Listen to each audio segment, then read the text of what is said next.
Abra sua Bíblia em Daniel, capítulo 1, versículo 17.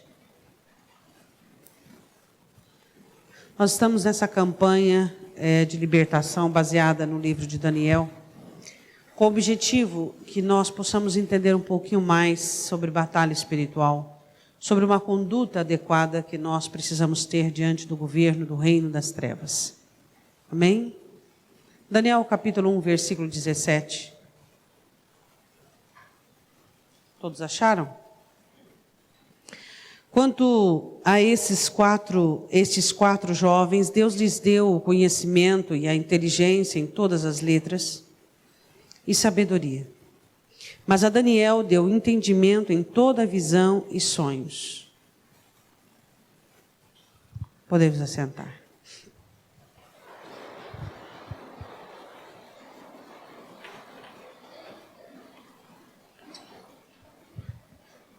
Eu quero começar essa noite dando uma pequena recapitulada daquilo que nós vimos, dizendo o seguinte, que Daniel chega na Babilônia e não existe dentro dele nenhum sentimento de revolta. Ele era ser humano como eu e você, ele tinha saudades, medo, dores, mas ele não se permitiu vencer por nenhum desses sentimentos. O que nós precisamos compreender é que nós temos que nos tornar maiores do que aquilo que nós enfrentamos. Se nós conseguimos perceber essa diferença, que nós precisamos ser maiores do que aquilo que nós enfrentamos, tudo vai ser mais fácil. Porque o objetivo principal de Satanás é nos submeter aos critérios dele. Esse é o objetivo principal. Roubar, matar e destruir.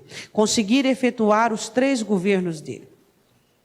Se nós entendermos que podemos, em qualquer situação ou circunstância, nos preservarmos de toda a infecção, de tudo aquilo que está ao nosso derredor, guardando o nosso coração, nós teremos vantagens sobre a circunstância e sobre a situação.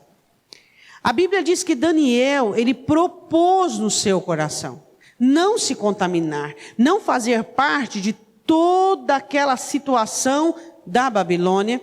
E a Bíblia diz que ele acha graça diante de Deus, Deus convence o coração do chefe, e a Bíblia diz assim que dá certo, funciona, e Deus presenteia os 4 moços com presentes.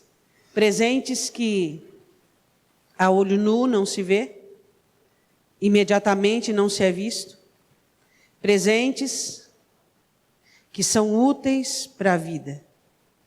Eu queria te fazer uma pergunta. Todos nós gostamos de presentes, uns mais, outros menos. Quais são os presentes que você pede para Deus? Qual é a categoria dos presentes que você pede para Deus? Presentes que acabam, como um carro. Presentes que se definham, como uma casa. Presentes que são inconstantes, como algo definido em um ser humano. Ou os presentes dos quais você busca são investimentos para a sua vida. São investimentos para a sua conduta. São presentes que vão te proporcionar libertação, salvo-conduto, entrada, saída, livre acesso. Às vezes nós olhamos e analisamos uma igreja totalmente convencida a buscar presentes que se toca, que murcha, que definha. Deus deu presentes a eles que não seriam presentes dos quais os seres humanos olhariam e diriam, mas foram presentes que livrou os 3 da fornalha. Foram presentes que deu a Daniel condições de assumir um legado e uma autonomia dentro do governo, interpretando sonhos e trazendo o apocalipse do Antigo Testamento. A Bíblia diz assim que o nosso Deus é um Deus muito bom. E que nós não deveríamos buscar as coisas, porque Ele dá todas as coisas. E se nós buscarmos o reino, Ele se responsabiliza pelas demais. Mas quando nós buscamos as demais coisas, nós perdemos as melhores, que é a estrutura espiritual unida ao nosso emocional. Quando eu busco os meus presentes destrutivos, perecíveis pelo tempo e espaço, eu estou desprezando os verdadeiros presentes que me faz livre, que me faz ser salva, que me faz ser protegida e guardada em tempos de angústia. A Bíblia diz que Deus dá presentes, e eu quero falar do presente que Ele deu a Daniel. E Ele deu a Daniel entendimento em toda visão e sonhos, ciência, conhecimento além do natural. Quando nós nos convertemos, nós tínhamos uma ótica muito curta. Nós enxergávamos do lado de fora e apenas aquilo que estava diante dos nossos olhos. E quando nós aceitamos Jesus, Ele é a luz do mundo, Ele é a verdade, Ele é aquele que abre os olhos do nosso entendimento. A primeira ótica que nós tivemos é do nosso interior. Nós conseguimos enxergar aquilo que estava dentro de nós, então começamos a trabalhar. De repente, a nossa visão é ampliada, nós conseguimos enxergar aquilo que nos era oferecido. E assim vamos galgando e progredindo na nossa visão espiritual, isso é discernimento. Eu quero falar sobre alguns instrumentos que Satanás usa para fazer com que você não enxergue, com que eu não enxergue e com que nós não tenhamos acesso às visões, ao sobrenatural, aquilo que a olho nu não se vê. Eu quero que você vá comigo, eu sei que você conhece esse versículo, em Jeremias capítulo 17. Mas eu quero ler ele com você. É um dos versículos que os crentes deviam conhecer, prestar atenção, mastigar, engolir, adequar-se a ele, e todos os dias lembrar-se. Jeremias capítulo 17, versículo 9.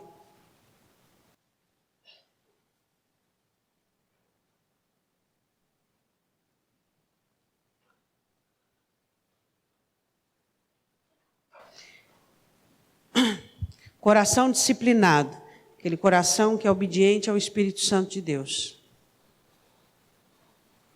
Coração que governa, é aquele crente que é dominado segundo o que sente, segundo o que quer, segundo o que gosta. O que está escrito em Jeremias 17, 9. Enganoso é o coração.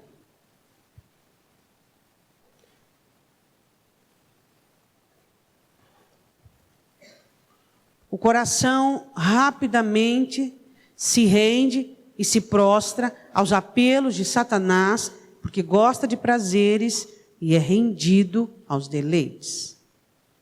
Facinho te venderá, sem pestanejar, consequências, situações destrutivas para o futuro. Ele vai vender a sua alma, a sua vida, a sua história, o seu futuro por um prazer. É igual viciado. Faz qualquer negócio por um prazer momentâneo. O engano no coração está de sua necessidade. O coração tem necessidade de emoções. Ele tem necessidade de deleite, de sentimentos, de estar isso ávido e fervilhando dentro dele. O seu coração te venderá por qualquer prazer imediato.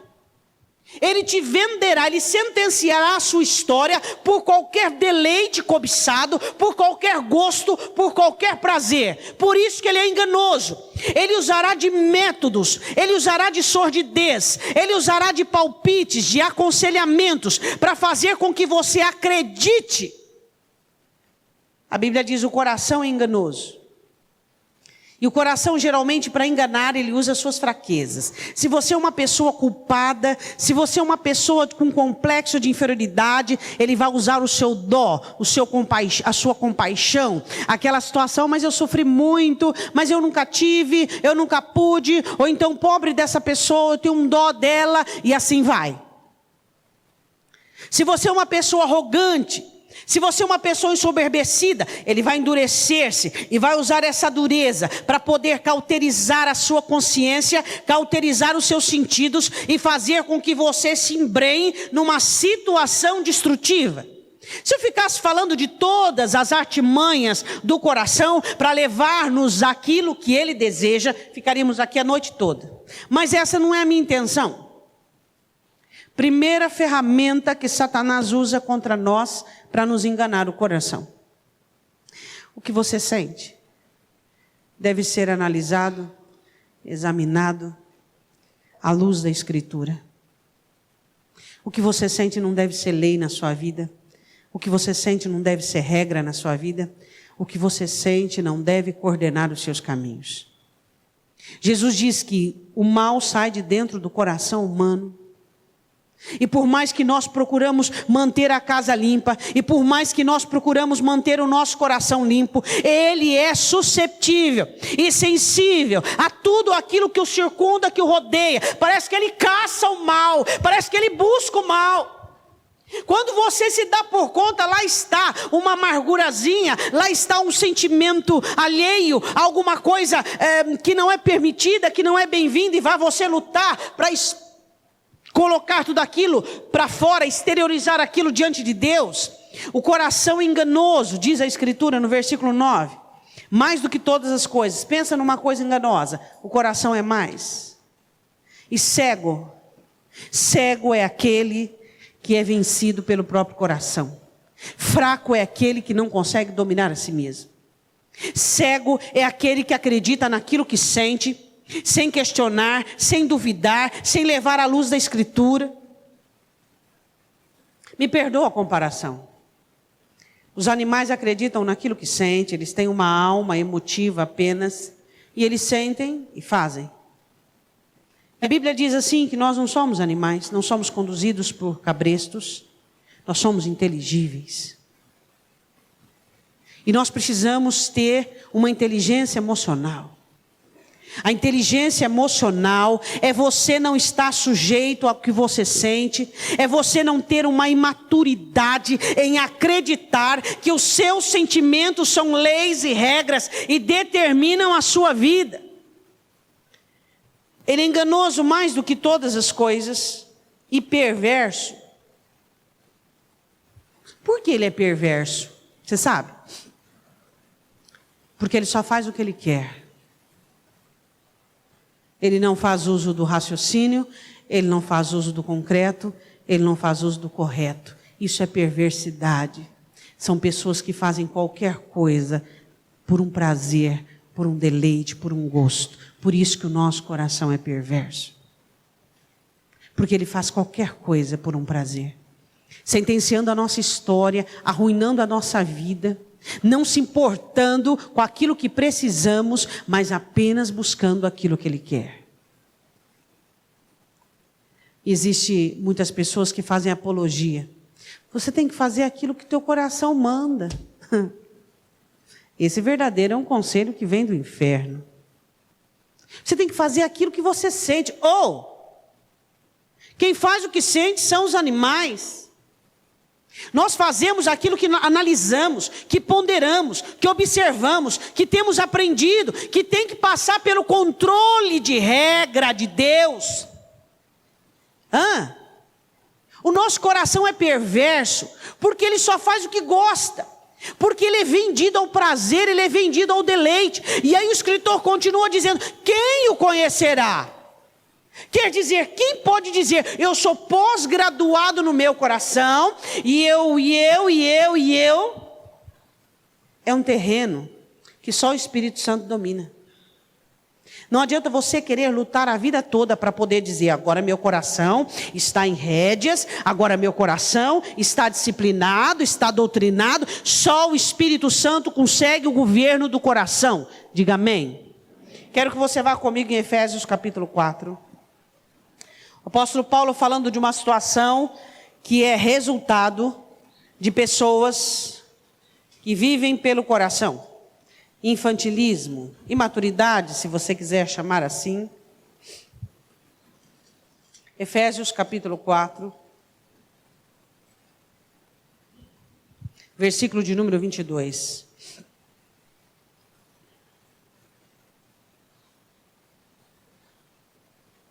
4:14, desculpa, 4:14.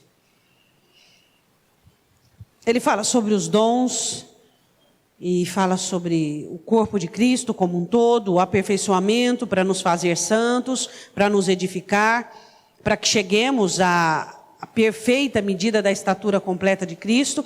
E no versículo 14 diz assim, para que não sejamos mais meninos inconstantes. Por que uma criança é voluntariosa? Porque ela age pelo que ela quer. Ela não pensa, ela quer. A primeira faculdade que é gerada e desenvolvida numa criança é a vontade. Isso por causa do pecado do Éden.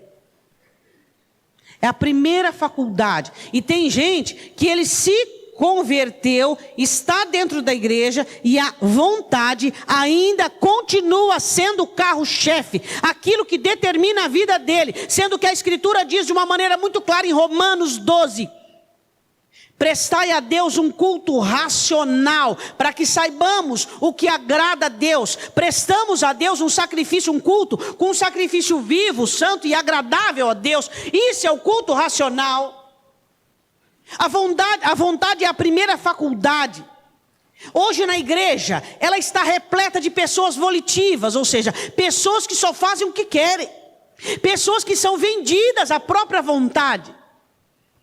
E Paulo diz assim, meninos inconstantes, levados em roda por todo o vento de doutrina, pelo engano dos homens que com astúcia enganam fraudulosamente. Antes, seguindo a verdade em amor, cresçamos em tudo, naquele que é a cabeça, Cristo, do qual todo o corpo bem ajustado, ligado pelo auxílio de todas as juntas, segundo a justa operação de cada parte, faz o aumento do corpo para a edificação em amor. O que Paulo explica é que eu e você, fazendo uso, absorvendo os dons ministrados de Deus sobre a igreja, possamos crescer com o objetivo de sermos maduros, alcançarmos a estatura completa de Cristo, a maturidade. Qual é a estatura completa de Cristo? Obediência, serviço, servo. Eis aqui, no livro está escrito sobre mim, eis aqui para cumprir a tua vontade. O que é um crente maduro, livre do engano do coração? É aquele que sabe que a vontade de Deus é absoluta, é o primado, tem a preeminência. É um crente maduro. É alguém que está longe, distante dos ardis emocionais, das estratégias emocionais. Ele sabe que não é o governo do coração, mas é o governo da Escritura, é o governo da palavra. O que é a maturidade? A maturidade é nós alcançarmos essa estrutura emocional absoluta, onde nós conseguimos entender que Deus é quem manda. Deus presenteia Daniel com visões, com sonhos, com discernimento, com ciência, com uma visão sobrenatural. E Deus quer nos dar esse presente. Mas nós somos cegos quando enxergamos pelos olhos do coração. Somos cegos quando acreditamos naquilo que sentimos. Sua fé está no que você sente ou naquilo que Deus escreveu? Quero falar agora sobre a segunda estratégia de Satanás, Efésios 4, agora 22.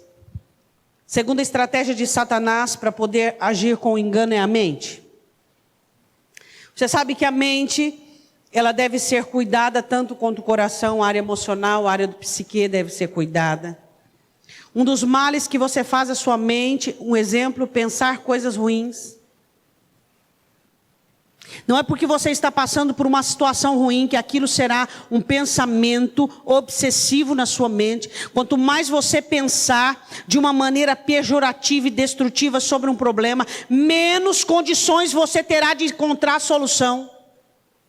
A palavra do Senhor nos condiciona até o pensamento, no que pensai, em tudo que é puro, em tudo que é santo, se tem louvor, se tem virtude, e isso ocupe o vosso pensamento. Se você começar a pensar em coisas negativas, coisas ruins, de uma maneira obsessiva, é impossível você encontrar a solução, porque a solução não vem do lado de fora, ela é plantada do lado de dentro. Terceira coisa, segunda coisa, primeira coisa, pensamentos obsessivos. Eu não vou voltar não, viu? Então preste atenção, não vou ficar voltando. O que? Não. O diabo usa a mente. Primeiro ele usa o coração. Domínio emocional. Segundo, mente. Primeira situação que ele usa a mente, pensamentos obsessivos, negativos. Segundo, a abdução, pessoas abduzidas. O que é uma pessoa com abdução? É uma pessoa que ela não tem um racional concreto, ela devaneia. Ela não pensa de uma maneira correta, ela cria estrela de dia no céu dela. Ela usa a imaginação dela para sair do tento. Isso é ruim. Por quê? Porque pessoas assim não conseguem agir no concreto. Pessoas que deixam a mente devagar. Pessoas que estão de corpo presente. Aí você fala com ela, ela fala assim, salvo uma ou outra vez que você está distraído por alguma coisa. Mas existem pessoas que você não consegue capturar a mente dela. O corpo dela está aqui e a mente longe. Aí ela fala assim, eu preciso tomar algum remédio. Você não precisa de remédio, você precisa exercitar. Você precisa ter um exercício. Onde você está, ali deve estar o seu pensamento. Seu pensamento não tem que divagar. Pastora, mas como que eu vou meditar? Meditar você para tudo. Você fica quietinho em sua solitude. Aí você vai meditar. Aí você vai pensar. Aí você vai analisar. Isso é importante. Mas quando você está na ativa, sua mente tem que ser exercitada ali no presente. Por quê? Porque se Satanás conseguir capturar sua mente pelos devaneios, ele coloca qualquer coisa na sua mente. Pessoas que não conseguem ter uma mente concreta, eles estão aqui, mas a mente está na China. Está no tempo da segunda, da quarta, da sexta, de dezembro. Tem gente que está com a mente em dezembro. Por quê? Porque a ansiedade, por quê? Porque aquelas sensações negativas dominaram sobre a mente e eles não conseguem ter uma mente pacífica. A Bíblia diz que a paz, ela guarda o coração, ela guarda o sentimento. Outra questão que faz com que a sua mente seja um alvo fácil é uma mente dotada de ignorância. Pessoas ignorantes. Eu não estou falando de diplomas. Eu não estou falando de doutorados, eu não estou falando de graduação, eu estou falando da humildade. O que a humildade tem a ver com a ignorância? Tudo. Porque a soberba e a ignorância são irmãs gêmeas, andam juntas. Pessoas soberbas não aprendem. Pessoas arrogantes não aprendem. Pessoas humildes aprendem. Elas ouvem, aprendem. Ela assiste um filme. Ela não está ali para distrair. Ela captura informação importante. Ela está conversando com alguém. Ela está prestando atenção no que aquela pessoa está falando. Ela está vendo alguém cair. Ela está entendendo o porquê da queda. Pessoas humildes, elas são abertas para o conhecimento. Elas querem aprender. Se você fazer essas práticas, você está guardando a sua mente de ataques malignos. Aprenda. Tenha uma mente ensinável. Busque. Não ache que você sabe tudo porque você tem dinheiro no bolso. Não faça isso. Não ache que você sabe tudo porque você tem 2, 3 diplomas na gaveta. Gaveta não pensa. Você precisa abrir o seu entendimento, aprender, rebuscar informações da vida. Ainda em Deus, muito melhor ainda. Aprendendo. O humilde aprende. O soberbo é ignorante porque ele não aceita aprender. Aprenda. Aprenda. Aprenda com você mesmo. Aprenda com Deus. Aprenda com quem está perto de você. Quando você olhar para uma pessoa que erra, primeira atitude sua não é apontar, não é rotular, é aprender. Por que ela errou, o que aconteceu, onde é que foi, analisa, observa, faz uso adequado da sua mente para o seu proveito. Nós temos um espírito na nossa mente, um espírito de renovação. Quando a palavra do Senhor diz assim, no espírito da vossa mente, Ele estava falando que aqui na nossa cabeça, nós não temos um emaranhado de neurônios, de fios, de nada disso. Ele diz que a palavra do Senhor diz que Ele renovou a nossa capacidade por meio de Cristo, de aprender. Por isso Ele diz espírito. Ele estava falando de vida, de habilidade, de aprendizado, de capacitação. Ele diz assim em Efésios capítulo 4, versículo 22, que quanto ao trato passado, vos despojeis do velho homem, que se corrompe pelas concupiscências do engano, e vos renoveis do espírito da vossa mente. Uma mente que tem um novo espírito, uma mente viva, uma mente que aprende, uma mente instruída, uma mente livre, uma mente que está diante do Senhor para receber aquilo que Ele ensina. Qual foi a última vez que você pediu, Deus, me dá inteligência? Deus, me dá habilidade de aprendizado. Qual foi a última vez que você orou pela sua mente? Deus, tira da minha mente pensamentos obsessivos, regras importunas. Tira da minha mente condicionamentos. Deus, eu não quero que a minha mente seja uma mente condicionada para o mal. Eu não quero que a minha mente condicionada alimente os meus hábitos nocivos. Deus, eu quero uma mente renovada, uma mente que venha aderir os preceitos do Senhor, tudo aquilo que é novo. Às vezes as pessoas querem mudar tanto, mas tem uma mente condicionada. Mentes condicionadas a hábitos não vão mudar. Por mais vontade que você tenha de mudar. A mente renovada, a mente que tem um espírito de renovação, ela está aberta para o aprendizado, ela está aberta para o conhecer, ela é humilde e ela entende que precisa aprender. Eu quero que você vá comigo em 2 Coríntios 10, volta aí um pouquinho comigo. O mesmo apóstolo Paulo diz assim em 2 Coríntios, vou esperar você abrir. Ele fala sobre uma batalha na mente, no conhecimento. E o que eu sei de Deus, e o que você sabe de Deus, é rudimento, base, fundamento. Não é especulação. Por exemplo, você é professora, você sabe bom tanto de pedagogia, mas você não sabe quase nada de medicina. Porque você não é um médico. Pois é. Você é crente, você sabe um bom tanto de Deus. É ou não é? E ninguém vai arranhar o que você sabe sobre Deus. Correto? Alfinetadas, aguilhões, setas, confusões, fazendo você pegar atalhos, desvios, sair do caminho, fazendo você ficar ofendido. É uma coisa muito complicada. Eu fico olhando para Ana, em Samuel. Totalmente cega, na casa de Deus, na presença de Deus, durante anos amargurada. Cega por causa da dor. Que dor? Era estéril, não podia ter filho, se sentia fracassada. Enganada por um sentimento. Descobriu um dia que a oração e que Deus era a solução. Mas anos enganada. Por quê? Porque a dor engana. O sofrimento causa engano. Por quê? Porque ele faz com que o seu coração se sinta vitimado, joga essa informação para sua mente, captura toda a habilidade de conhecimento, de novidade, e você vai sintetizar-se naquele sentimento e plantar-se na dor. Por que a dor cega? Porque ela engana.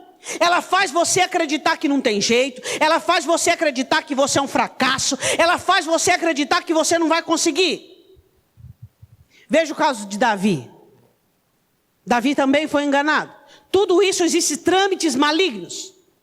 Porque Davi achou que o governo, que o reinado lhe dava todas as oportunidades. Ele pega com Batseba porque ele não conseguiu entender que todos nós temos limites. Davi não respeitou o limite. Quem que deu a ele essa condição? Que engano. O próprio Satanás plantou nele uma área aberta, onde ele não raciocinou, onde ele não considerou. Eu não posso fazer isso, está escrito. Eu não posso fazer isso, eu não posso fazer isso. Então, quais são os trâmites de engano de Satanás? Ele usa a sua mente, a minha mente, para impregnar raciocínios, impregnar pensamentos, impregnar usando memórias, usando imaginação. Não dá para eu falar só a mente existe várias divisões. Imaginação, memória, pensamento, existe várias coisas. Mas o objetivo de Satanás é convencer você na sua mente contra o que Deus fala. Você ficou ofendido. O mundo está contra você. Engano. Ninguém está contra você. Você só foi humilhado. E a Bíblia diz, quando você é humilhado, se humilha. Só. Não aconteceu nada demais, nada. Como é que você desbarata todas as ferramentas de Satanás com discernimento? E o que me dá discernimento? E é você conhecer as Escrituras e saber o que é que está escrito.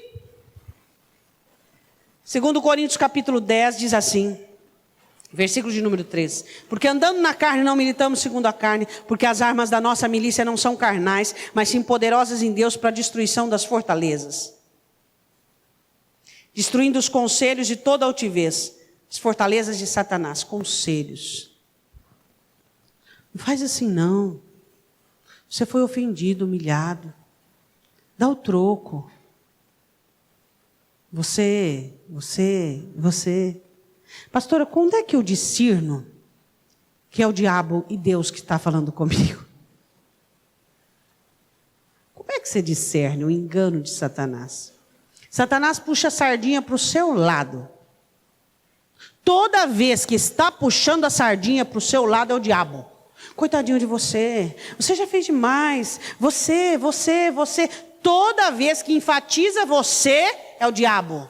Toda vez que fala com você e fala sobre a situação, sobre avançar, sobre progredir, sobre atitudes muitas vezes não desejáveis, mas que são atitudes promissoras, é Deus.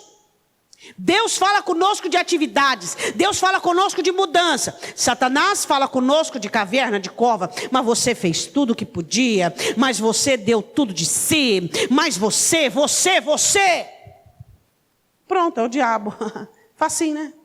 Como é que você identifica o diabo? O diabo, ele vai puxar a sardinha para o seu lado.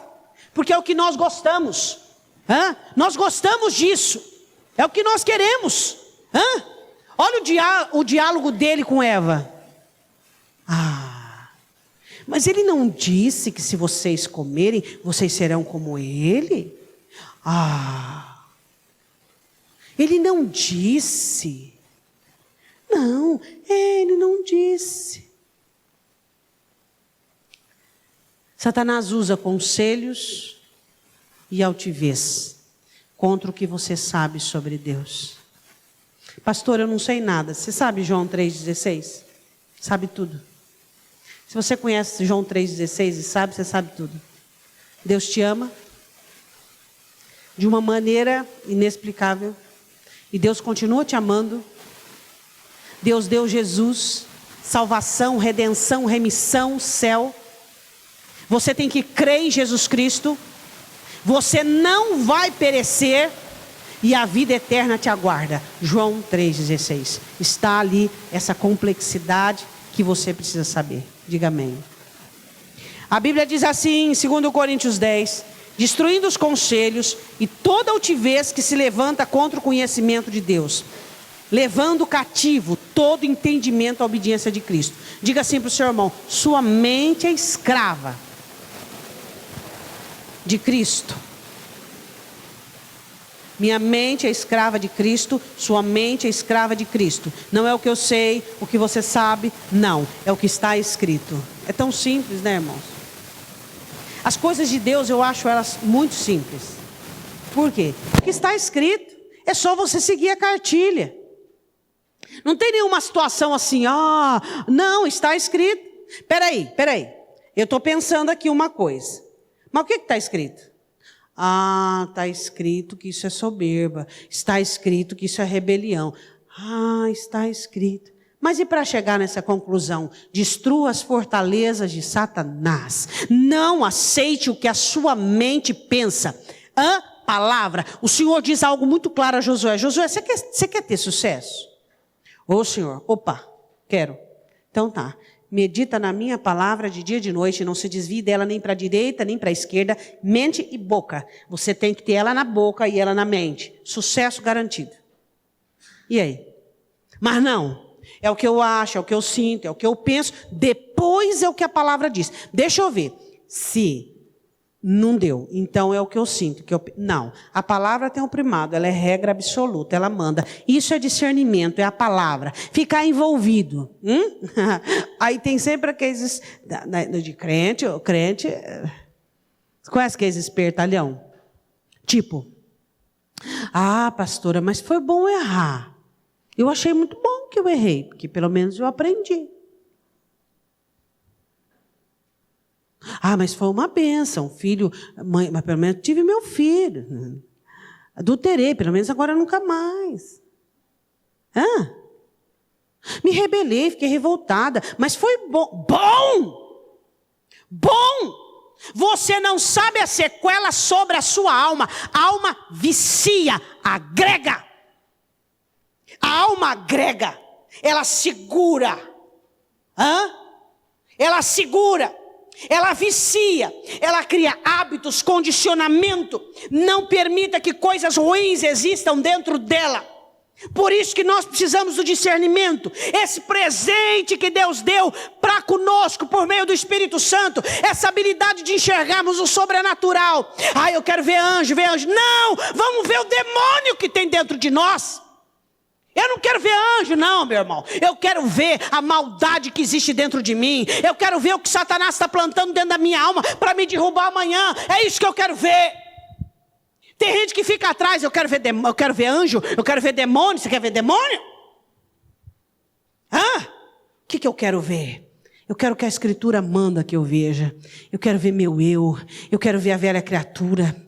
Eu quero ver o meu medo, minha insegurança. Eu quero ver aqui eu me rendo. Eu quero ver a minha timidez. Eu quero ver minha maldade. Eu quero ver a minha fraqueza que hoje está condensada, capsulada. Mas amanhã será o meu buraco, a minha cova. É isso que eu quero ver. Eu quero ver dentro de mim crescer uma fé absoluta, que eu esteja debaixo de uma sentença e eu continue adorando a Deus como Daniel e orando 3 vezes por dia, a risco de ser jogado numa cova de leões famintos. É isso que eu quero ver. Eu quero ver em mim uma fé amanhã que seja trabalhada hoje. É esse discernimento que eu quero. É esse discernimento que você como igreja tem que buscar. Essa visão interior, essa visão que Deus nos habilitou de unir o que você vê em você, não por sua ótica, não pelo seu beabá, a sua cartilha, caminho suave. Lembra da cartilha, caminho suave? Então, não, meu irmão, o caminho para dentro de você não é suave, onde você enxerga suas agruras, suas inclinações, suas feridas, suas dores, suas tendências, e ali você vai comparar a Escritura, e você vai discernir, e você vai clamar: Senhor, me socorra, me salva, eu não sou nada, não posso nada. Quem está prostrado diante do Senhor, o diabo não consegue derrubar. O diabo só consegue derrubar quem está de pé. Quem é absoluto, poderoso, forte. Ele diz assim: destruindo os conselhos e altivez que se levanta, versículo 5, contra o conhecimento de Deus, levando cativo todo entendimento à obediência de Cristo. Terceira ferramenta que Satanás usa para enganar. 2 Pedro 3,17, vai lá comigo. 2 Pedro 3,17. Ser humano. Primeira estratégia de Satanás para nos enganar: coração. Segundamente, terceiro, humanidade. Quais são as pessoas que são mais tendenciosas a serem enganadas por outras? Pessoas que têm déficit em identidade.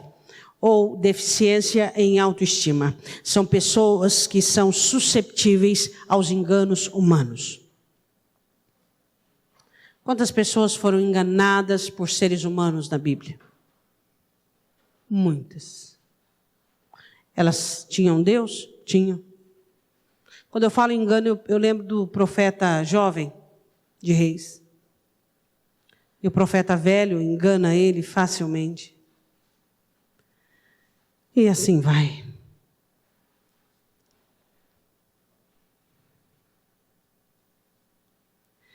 Eu não quero que você seja uma pessoa cética. Nada disso. Não quero que você seja uma pessoa dura. Eu só quero que você seja uma pessoa que não necessite de ilusão. Todas as pessoas vaidosas são enganadas por seres humanos. Sua necessidade será a vantagem de Satanás. Se você tem carências e necessidades, ele vai usar seres humanos para te aprisionar e para te fazer refém. Aquele que te elogia, aquele que te gosta, que te ama, aquele que é a superação, aquele que relata o seu sucesso, aquele que diz coisas das quais que você não acredita que é. Se você é alguém que gosta da verdade, e você só precisa do parecer de Deus sobre a sua vida, você está a caminho de não ser enganado pelo ser humano. O que me deixa pasma não é humano enganar ser humano. Não, isso aí acontece, sempre aconteceu. O que me deixa pasmo é o enganado dizer, me enganaram, e se dá de vítima. Isso eu fico muito brava. Por quê? Porque ninguém me engana se eu não tive uma carência, uma necessidade. Você só me engana se você pegar a minha necessidade, a minha carência. Então ninguém tem culpa que me enganou. Eu fui enganada porque eu me enganei. Eu me tornei refém, eu tive carências, eu tive necessidades. Então eu me rifei, leiloei, me doei.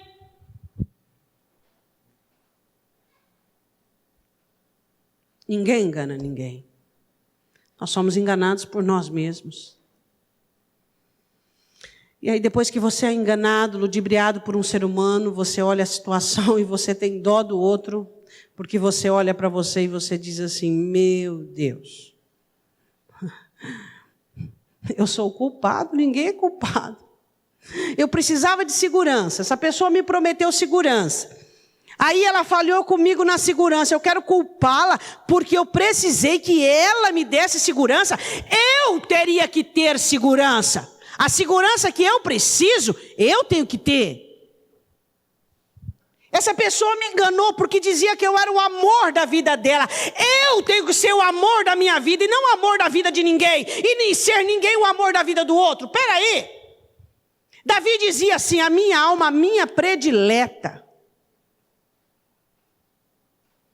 Me enganaram, disseram que eu era o amor da vida. Você não é o amor da sua vida? Vamos falar em termos assim, humano, amor próprio, segundo mandamento, amar a si mesmo.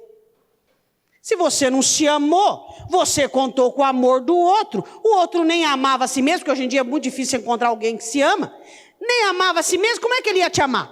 Porque o mandamento é correto, você tem que se amar para amar o outro não amava a si. E amar você? Ah, pera um pouquinho, que bagunçada de amor é esse, hein? Engano.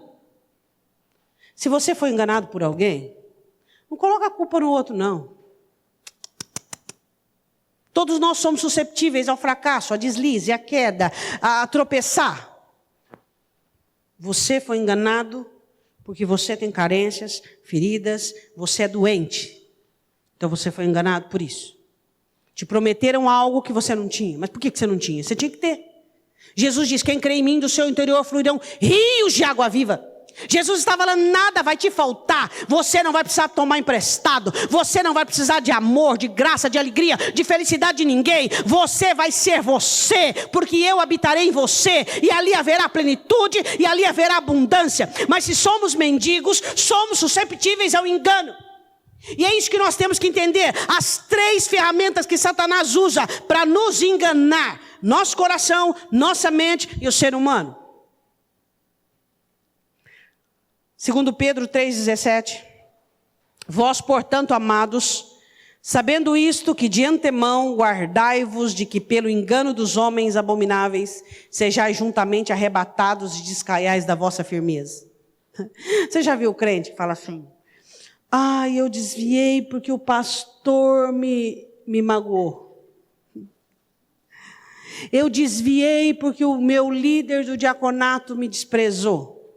Não. Pera aí um pouquinho. Vamos analisar. Pera aí, você era convertido de verdade?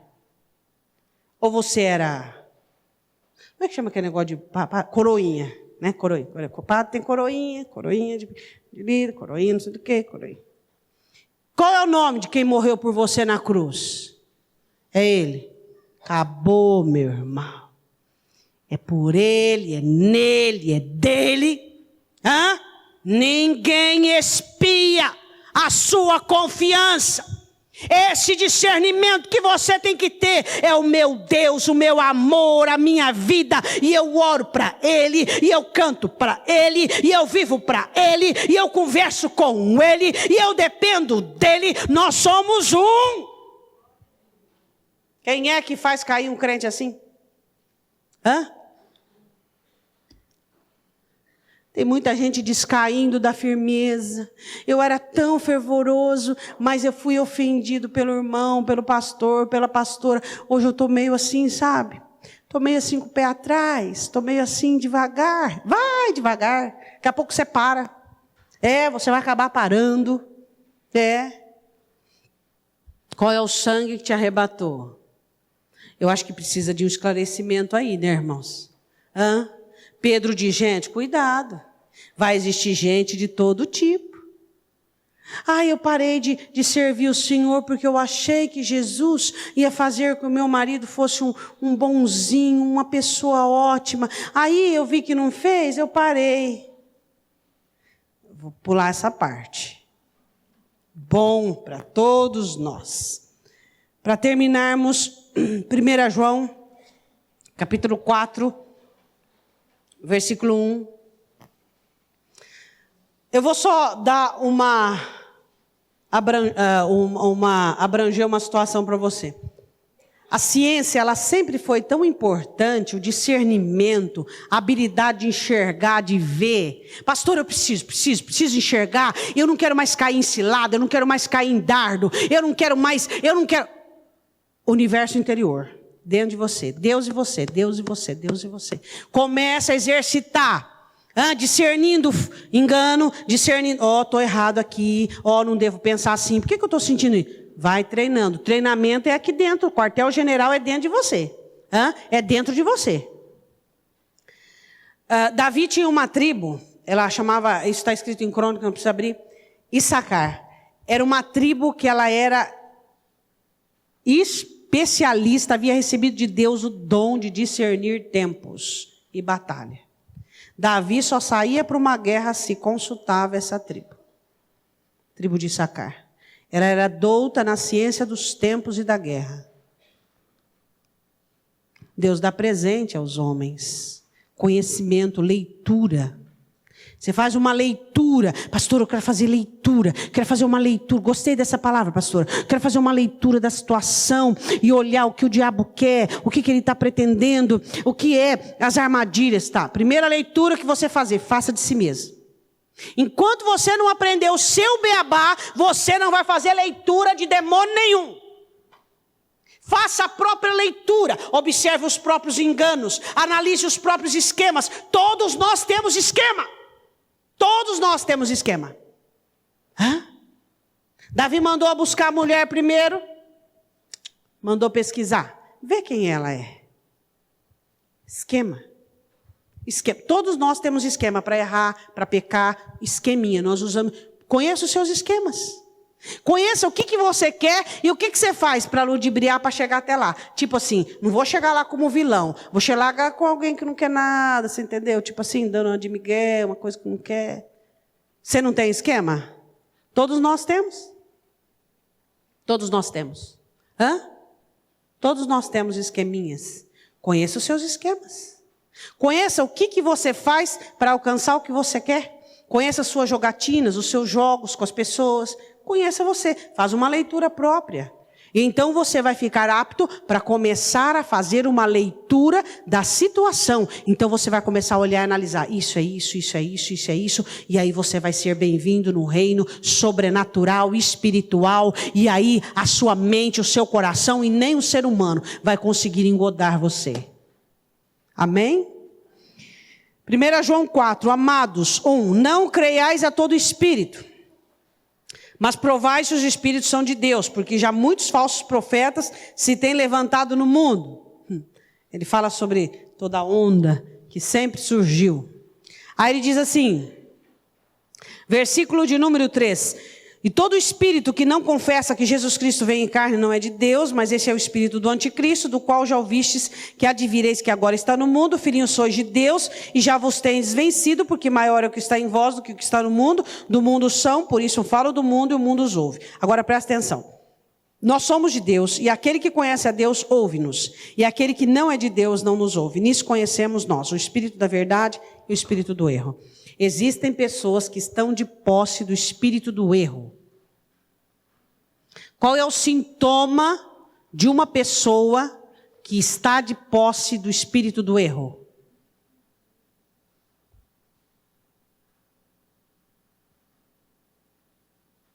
O que é isso? Orelha? Com a orelha eu escuto. Com o ouvido eu ouço. Você aprende a ouvir. Prestar atenção. Deus está falando comigo. Hã? Deus está falando, Deus está me exortando, Deus está me repreendendo, Deus está me ensinando. Ele quer que eu cresça, que eu amadureça, que eu melhore. Ele não quer que eu seja um alvo fácil para o inimigo. Ele não quer que Satanás me circunde, me rodeie e me capture. Deus está falando comigo. Pessoas que têm o espírito da verdade, elas ouvem Deus falar, elas ouvem da palavra, elas aprendem, elas absorvem, elas ficam estáticas diante da verdade da palavra, porque querem livrar a própria vida. Elas não ficam dando desculpas quando Deus fala, mas eu fiz isso por isso. Ah, não, mas espera um pouquinho, essa minha parte aí deve ser para outro, porque eu... Não, elas não ficam se defendendo, elas ouvem a palavra e diz, Deus, pode vir com a espada afiada de 2 gumes, divide alma e espírito, penetra, porque eu quero ter discernimento, eu não quero ser enganado ou engodado pela minha mente ou coração, eu não quero ser uma bomba prestes a explodir, não, eu não quero ser enganada pelo ser humano, eu quero ser uma pessoa, Deus, que conheça o reino espiritual, o reino emocional, mas antes eu preciso conhecer o meu universo humano. Amém. Fique de pé.